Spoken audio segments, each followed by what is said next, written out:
Welcome, beloveds.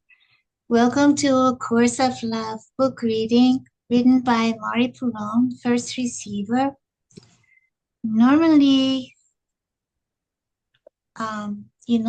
we continue where we left off last, but, every moment's a new normal. And so today I received to reread the chapter called Peace.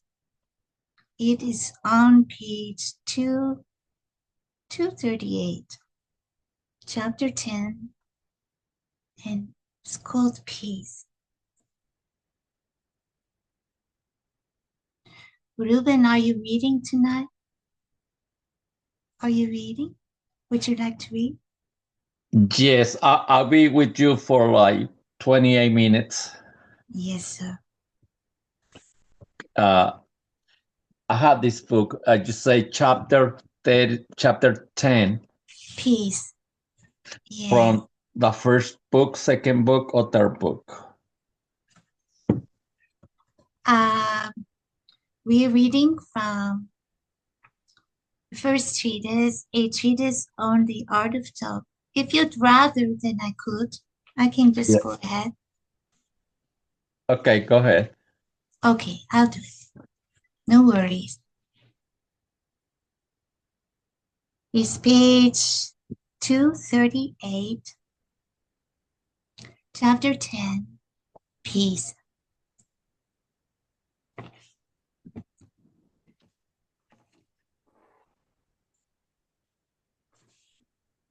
Now let me address the issue of peace you have been experiencing, as well as your reactions to this peace.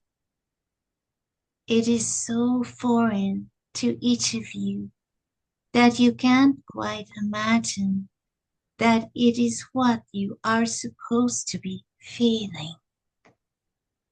There is a core of peace at the center of yourself, capital S, now, and the issues that you choose to deal with will not affect the core of peace at all. While you may find this almost disturbing, you will not go to extremes to break this peace. My peace is yours. You have asked for it, and it has been given to you.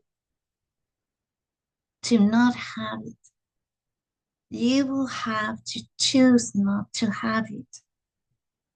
And this will be tempting on occasion. You will wonder at the lack of extremes in your feelings and want to bring them back. You will experience this loss of extremes as a lack. You will think something is wrong. You will feel this particularly when others around you experience extremes. A friend is experiencing feelings on an extreme level, and this will seem to tell you that this friend is really alive, whether it be joy or sorrow. It will seem real in a way that peace does not. It will seem so human that a wave of desire to be fully human will wash over you. You will think that this human who is called to your attention is fully engaged and fully experiencing the moment. You will think this is what you want. And I say again that it will not matter whether it be joy or sorrow, for you are or have been attracted by both for the same reason, the reason of wanting to be fully engaged in the human experience. Here is this experience you have created, and how often have you been fully engaged in it? How often have you given yourself over to those highs and lows? You will be tempted to give yourself over once again in this most human of ways. You will cry and laugh for the poignancy of the human experience.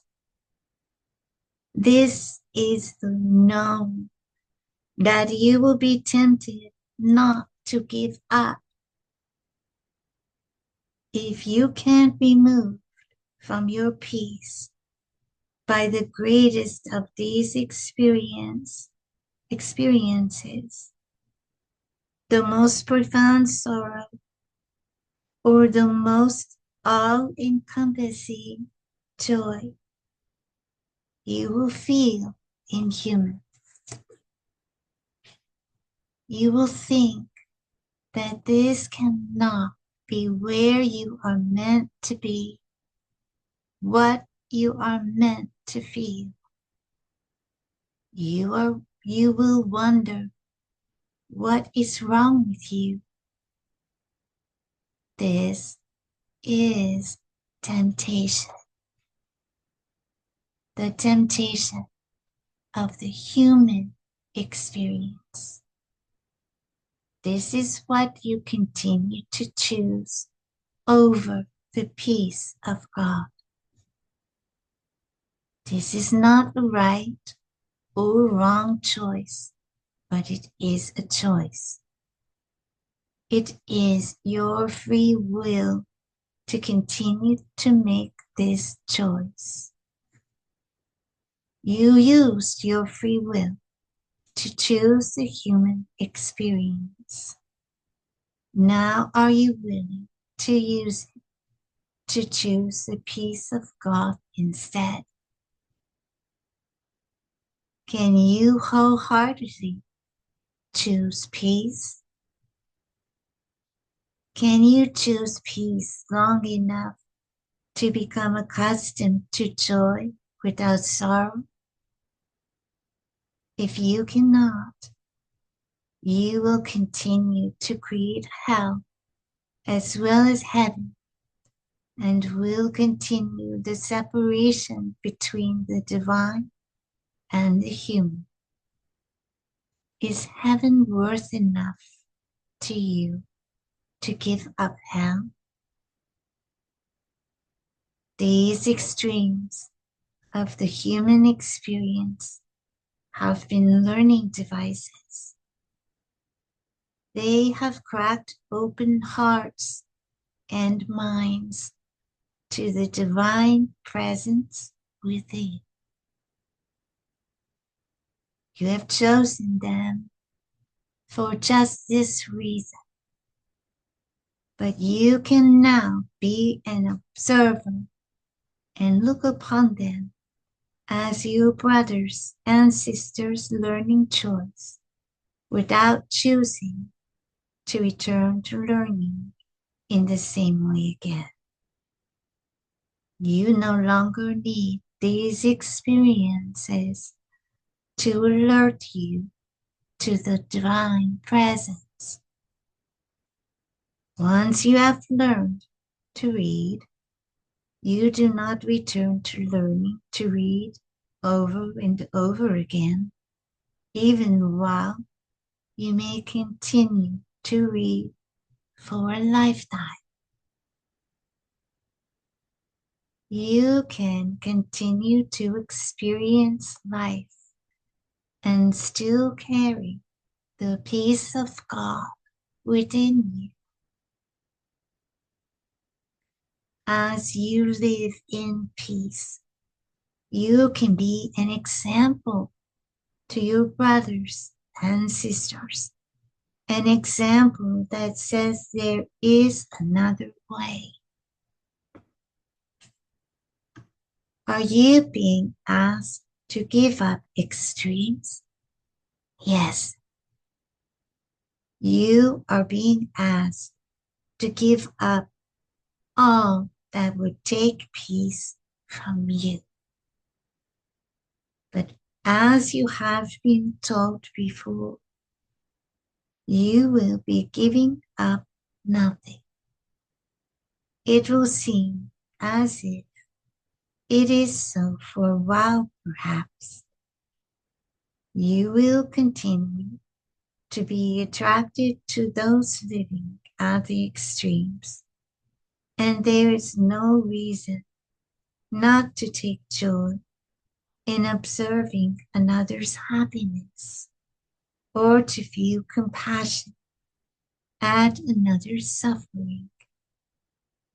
But you need not partake, and you cannot partake if you are going to carry the peace of God within you. This is what has been meant by the many references that have been made to God not seeing suffering. God exists with you in peace. When you feel peace, you feel the peace of God. There is no other peace. There is no other God. Whether you believe it now or not, I assure you, within the peace of God is all the joy of what you have known as the human experience, and none of the sorrow.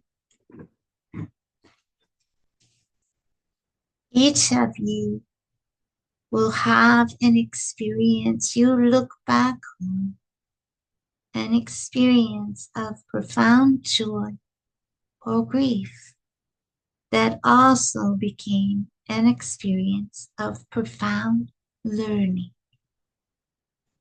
You will think that you would not be who you are now without experiences such as this one. You will think that I cannot possibly be asking you to give up these types of experiences, but you have already had them. I ask you not to give them up, only to make now a new choice. It is your memory of these events that holds such sway over you that you would choose not the peace of God, but look past what you have remembered to what was truly there. No moment of true learning ever arrived without the peace of God, for without the peace of God, no true learning is possible. Let us separate experiences you might call peak experiences from experiences of extremes that served as learning devices. Peak experiences often follow occasions of happiness or trauma, but they do not happen within them. Peak experiences are what you can look forward to rather than back upon if you but choose the peace of God. The extremes that we are talking of leaving behind are extremes of reaction to a chosen lesson. What you are being asked to leave behind is the need for such lessons. If you have learned the curriculum, what further lessons are needed? What quiet knowing cannot come to you in peace? Why would you believe you can learn from the turmoil of extremes what you cannot learn in peace eternal? This is what you have believed and why you have not chosen yet to accept your inheritance.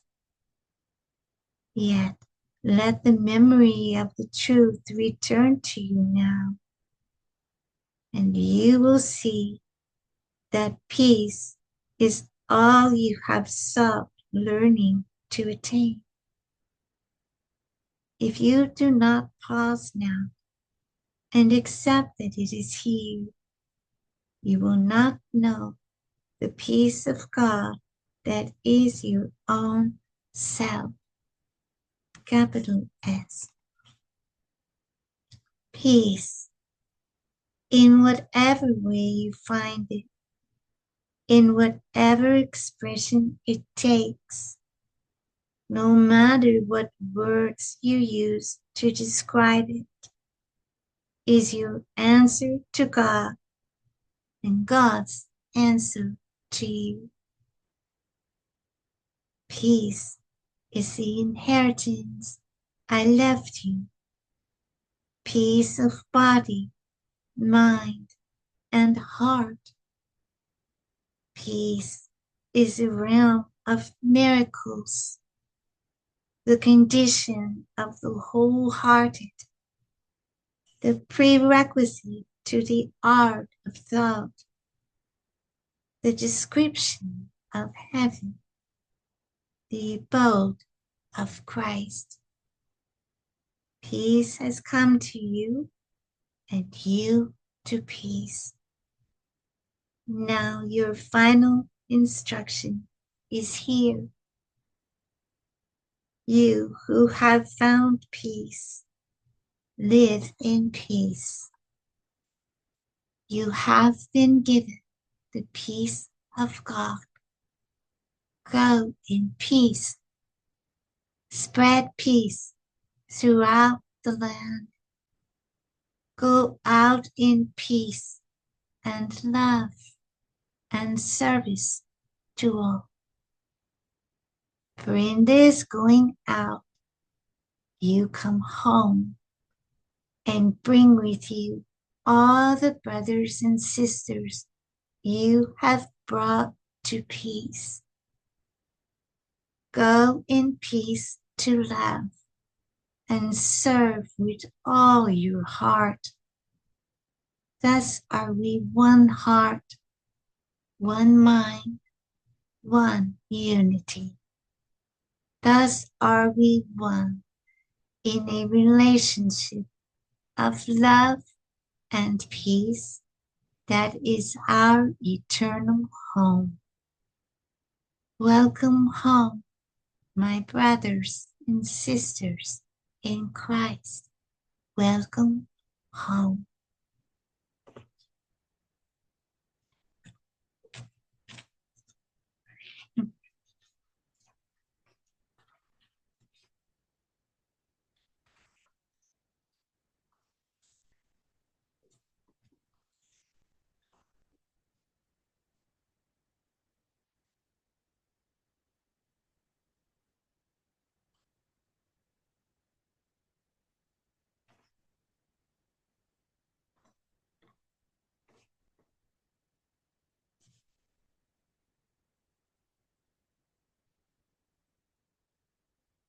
You have 8 minutes, Reuben. Can we feel the peace of God together? Yes. Yes. Let's just let's just feel the peace of God. I feel the peace of God within me now.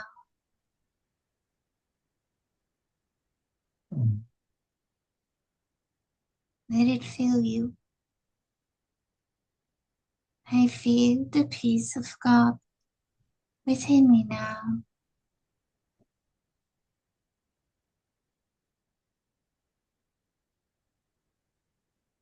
Just allow.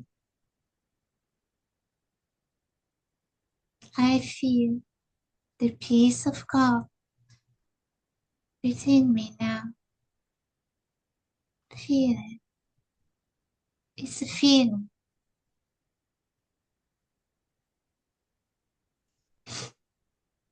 Be quiet for 7 minutes.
We give the peace of God to all in offering, spilling out from ourselves.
Mm.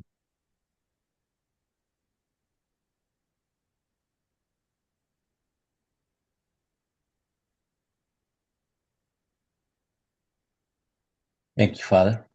Thank you. We accept the peace. We become one with the peace, Father. Thank you. And that's what we give to everything that approaches this peace. Yes, Father. Thank you.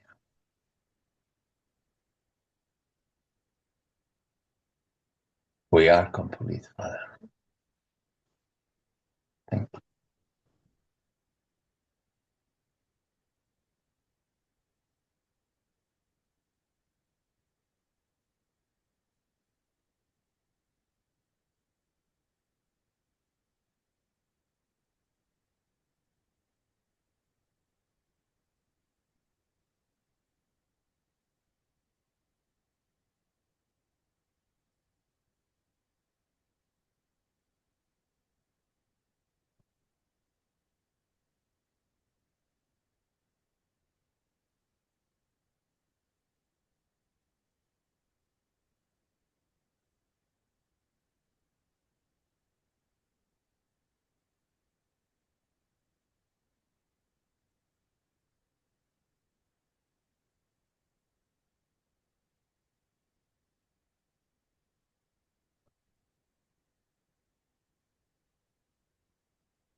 Thank you, Kimberly. And thank you, Father. Thank you. Now I go into the world to extend this peace. Thank you. I'll see you next week. Okay. Thank you.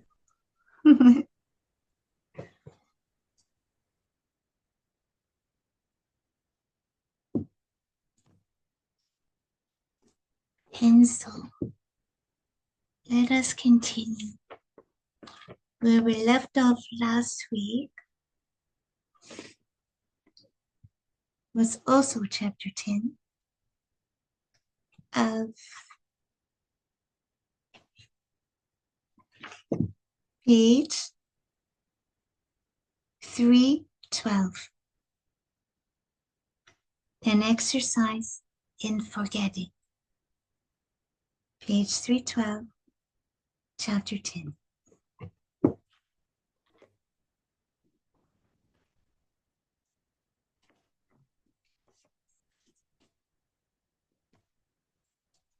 A course of love talked much of remembering. Now we must talk about forgetting. While nothing need be given up to enter the house of truth or to encounter the truth, you must realize that while meaninglessness exists within your mind, you will be working still to replace it with meaning, rather than allowing the meaning that exists in everything to be remembered or known.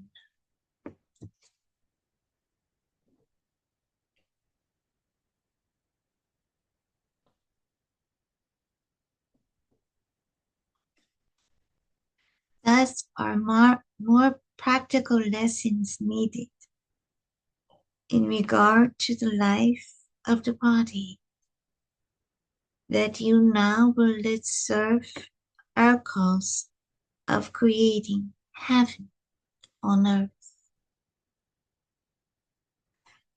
The first lesson is offered as an exercise in forgetting. As often as is possible within your daily life, I ask you, is Jesus here, Yeshua? I ask you to forget as much of what you have learned as you are able.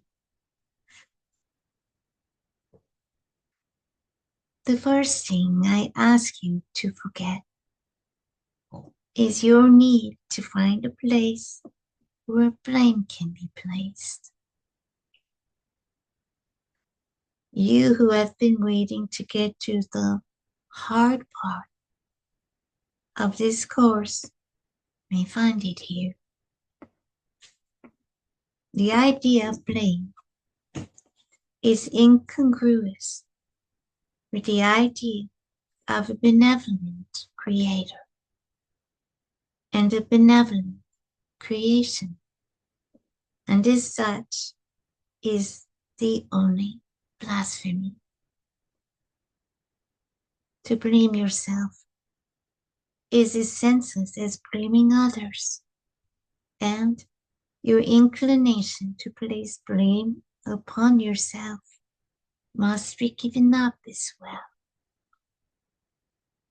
When it is said that you are the cause, it is not meant that you are to blame for anything. Although many a child has been blamed for his or her failure to learn, blame of yourself is as uncalled for as is blaming a child for lessons yet to be learned.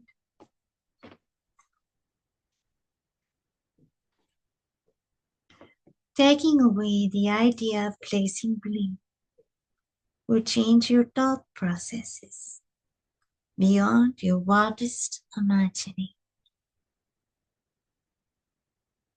You will be surprised at how many times you recognize blame where before you saw it not. Just as in the beginning, you did not recognize all you had feared.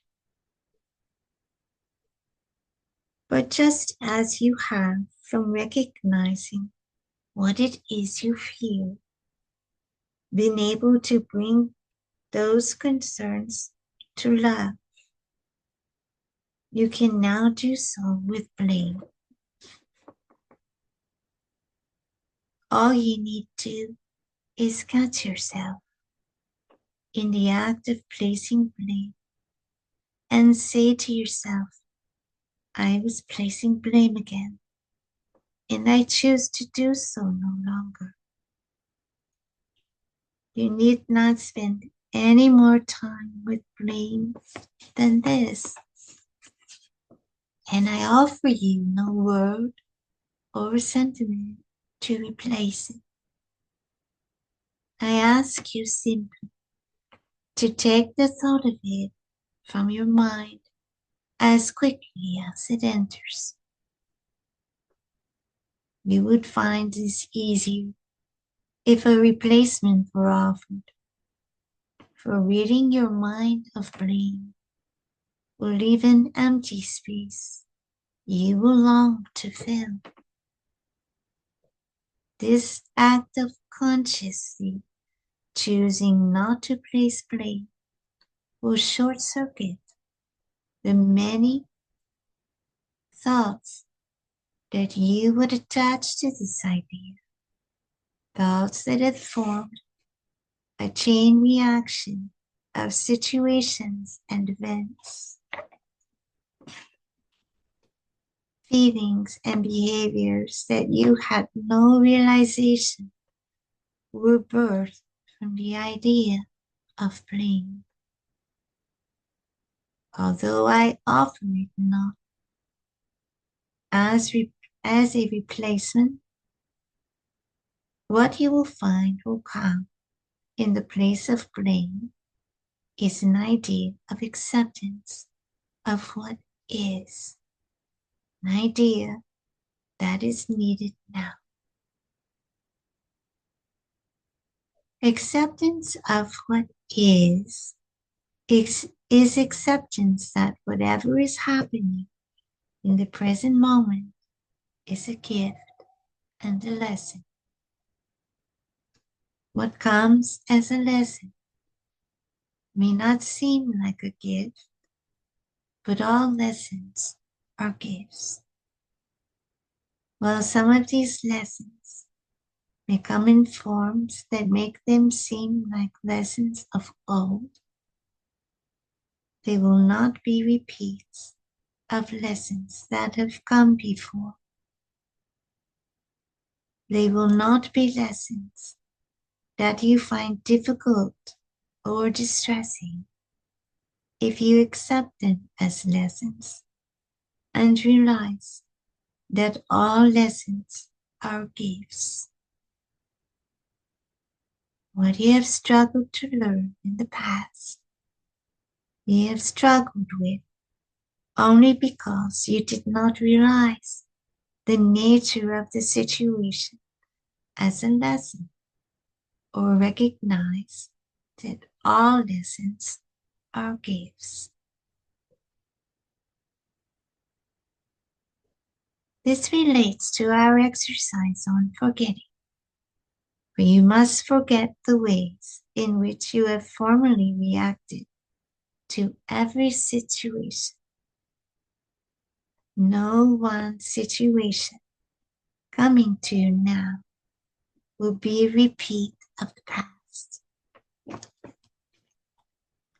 How can it be when the past was lived in the house of illusion and the present is lived in the house of truth? Being cognizant of this is the only way the simultaneous learning and unlearning that was spoken of earlier will be able to be realized. You have passed through your time of unlearning what the past but seemed to teach you. Now, while life may seem much unchanged in its outward appearance, it is up to you to become aware of the total change that has, in truth, taken place. Along with forgetting, there is another practice that will help you to become aware of this change. While much the same as forgetting, it will seem to have a different process in practice. This is a process of ceasing to listen to the voice of the ego. While the ego is calm, many of its messages remain within your thoughts like echoes of a former time. These thoughts are remembered messages and so must, like all the rest, be forgotten.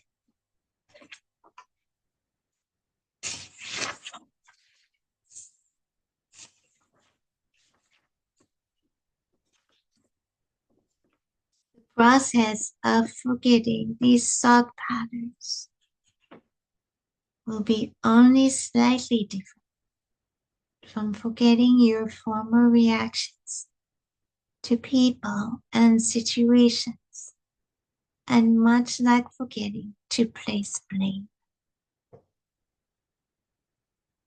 The first step in being able to forget such thoughts is in recognizing them as separate and distinct from the thoughts of your right mind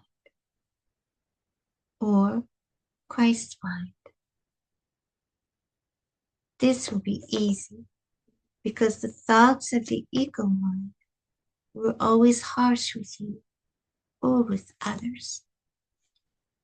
The Christ mind and the thoughts that come from the voice of the Christ mind will be gentle. The thoughts of the ego mind will come as disguises to certainty.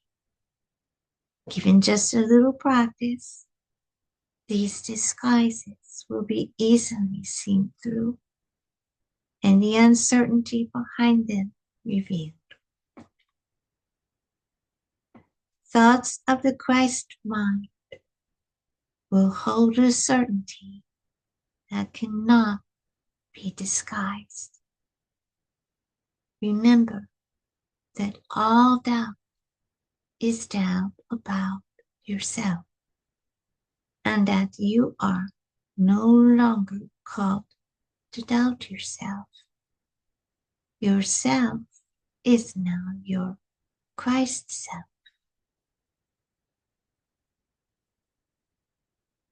You will feel for a while as if constant certainty is impossible. This feeling will remain only as long as you remember your past uncertainty. Uncertainty, like the rest of the ego thought system, was learned. Your true self, capital S, has no cause for uncertainty. Thus, you are called as well to forget the uncertainty of the past. While these may seem like remedial lessons, they are not. You are no longer called to a time of uncertainty to learn through contrast the lessons of certainty. Realize that this is how you have learned in the past, and that all that is from the past is what you are being called to forget. Thus, when uncertainty arises, you need but remind yourself that the time for uncertainty is past. Uncertainty will not now come to teach you lessons you have already learned, but will only visit you as an echo from the past. It is a habit, a pattern of the old thought system. All you must do is not listen to it. Its voice will not be gentle or full of love. Its voice will hold the unmistakable edge of fear. Remember that, while gentle, these are and will be practical lessons that simply come to show you a new way of living, the way of living in the house of truth.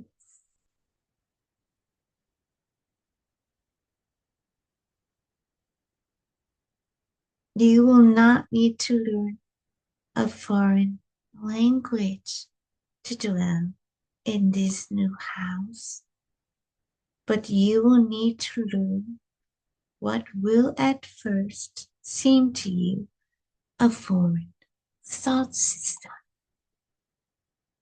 This thought system recognizes no fear or judgment, no uncertainty or doubt, no contrast, and no division. It is a thought system of unity.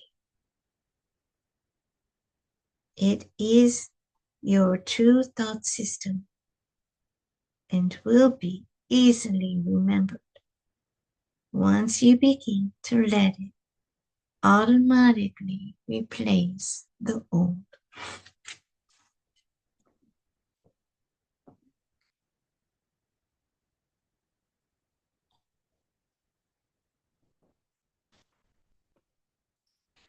Think of this for a moment.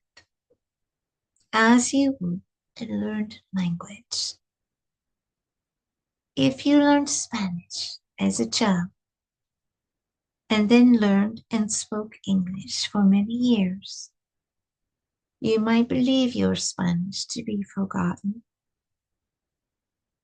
However, if you were to return to a dwelling where those within spoke only Spanish, soon your knowledge of Spanish would return. For a short while, you would have two languages constantly running through your mind, and you would be translating one into the other.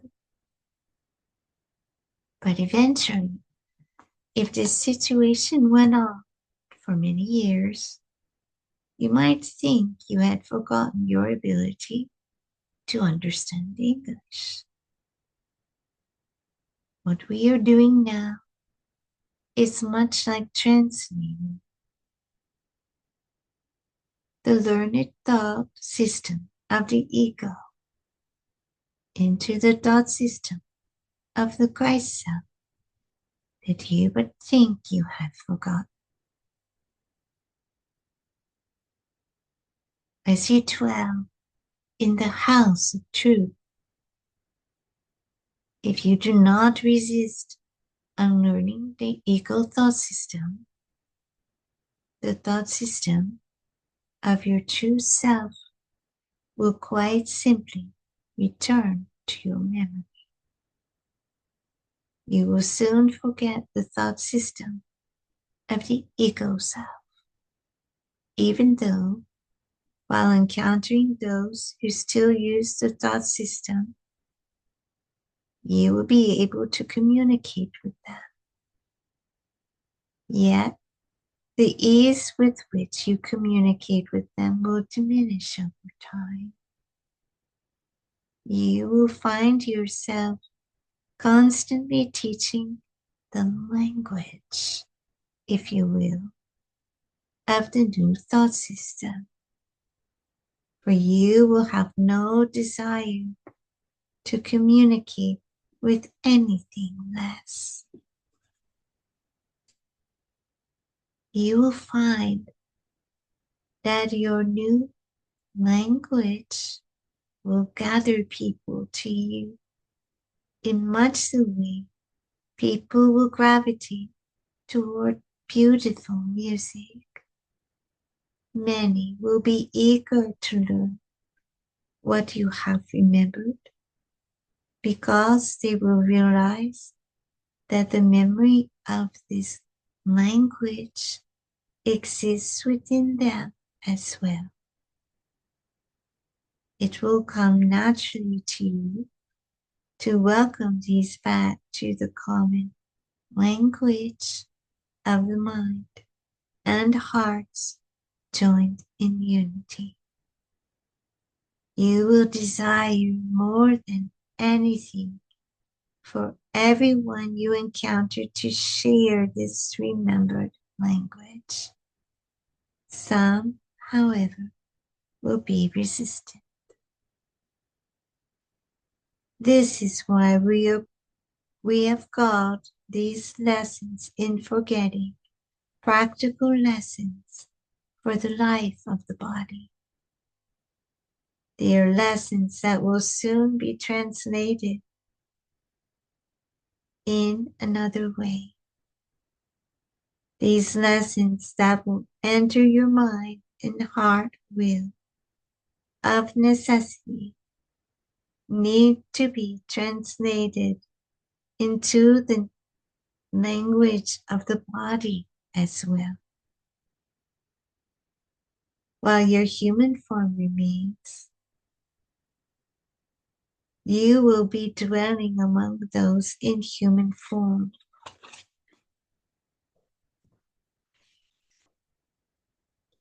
While the house of illusion still exists, you will continue to encounter those who exist within it.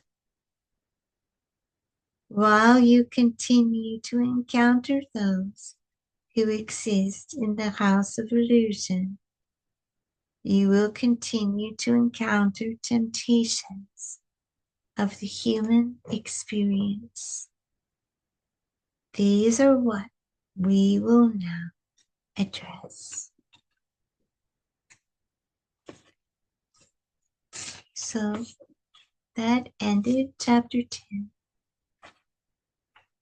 And we will continue on next week with the next chapter. And let all of this sink in for now. The peace of God and the forgetting of what needs forgetting. So thank you for joining, whether you joined live or whether you joined later watching videos. Thank you for receiving the gift of this book. And thank you for joining together. May all be included in what we do here. We are one heart, one mind, one unity. Thank you. Until next time. And if there are other videos, the previous videos, the whole catalog of them are on YouTube under Kimberly, 8th day, 8th day. Till next time, thank you. Many blessings.